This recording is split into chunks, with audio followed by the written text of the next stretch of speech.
வெயில் காலம் வந்தாலே போதும் அனைவருக்கும் உடலில் பல பிரச்சனைகள் வந்துவிடுகிறது.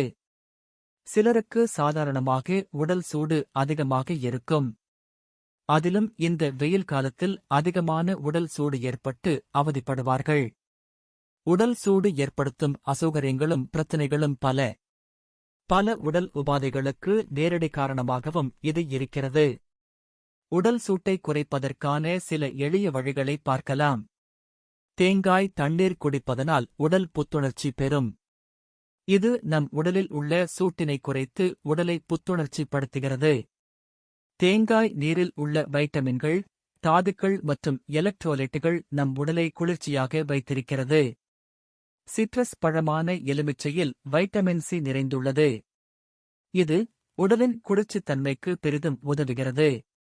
எலுமிச்சையை ஏதேனும் ஒரு வடிவில் நம் உணவில் ஒரு பகுதியாக சேர்த்துக் கொள்வது உடல் சூட்டை குறைக்க உதவும். புதினா குளிர்ச்சியானவை என்று எல்லோருக்கும் தெரியும். நீங்கள் சூடாகவோ அல்லது குளிர்ந்த புதினா தேநீர் செய்து வெயில் காலத்தில் பருகினால் உடல் குளிர்ச்சி பெறும்.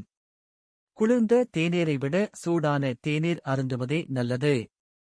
ஏனென்றால் சூடாக அருந்தும்போது நம் உடலில் வியர்வை ஏற்பட்டு உடல் குளிர்ச்சியாக மாறும். புதினாவை சட்னி, சாதம் என ஏதேனும் ஒரு வடிவில் தினமும் நம் உணவில் சேர்த்துக் கொள்வது உடல் சூட்டை குறைக்க உதவும். வெயில் காலத்தில் அதிக நீர்ச்சத்து உள்ள உணவுகளை கட்டாயம் சாப்பிட வேண்டும். தர்பூசணி, ஸ்ட்ராபெர்ரி, வெள்ளரி, காலிஃபிளவர் மற்றும் பாகற்காய் போன்றவற்றை வெயில் காலத்தில் அதிகமாக சாப்பிட வேண்டும். கற்றாழை ஜெல்லினை உடலில் தேய்த்து குளித்தால் உடல் சூடு நீங்கி குளிர்ச்சி பெறும்.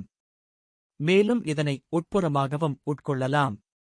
அதாவது ஒரு டம்ளர் குளிர்ந்த நீரில் 2 ஸ்பூன் கற்றாழை ஜெல் சேர்த்து கலந்து குடித்தால் உடல் குளிர்ச்சியாக இருக்கும். மோர் குடிப்பது இந்த வெயில் காலத்திற்கு மிகவும் நல்லது. மோரில் புரோபயாட்டிக்குகள், வைட்டமின்கள் மற்றும் தாதுக்கள் உள்ளன. இது நம் உடலின் வளர்ச்சிதை மாற்றத்தை மேம்படுத்துவதோடு உடலின் வெப்பநிலையை குறைந்து உடலை குளிர்ச்சியாக வைத்திருக்கிறது. ஒரு டம்ளர் வெந்தய தேநீர் குடிப்பதனால் நம் உடலில் உள்ள வியர்வை வெளியேறுகிறது. இது உடலுக்கு குளிர்ச்சியை ஏற்படுத்துகிறது. இந்த தேநீரை சூடாக அருந்த விருப்பமில்லாதவர்கள் இதனை குளிர்சாதன பெட்டியில் வைத்து குளிர்வித்து பிறகு அருந்தலாம். சில வகை துணிகள் வெப்பம் மிக எளிதாக உடலுக்குள் செல்ல இடம் அளிக்கக்கூடியது. குறிப்பாக அக்ரிலிக் மற்றும் நைலான் போன்ற செயற்கை துணிகளை தவிர்க்கவும்.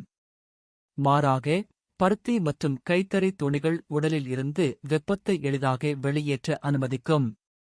அதனால் காட்டன் மற்றும் கதர் உடைகள் போன்றவற்றை அணியலாம். இந்த பதிவு உங்களுக்கு பிடித்திருந்தால் லைக் மற்றும் சப்ஸ்கிரைப் செய்து பகிருங்கள்.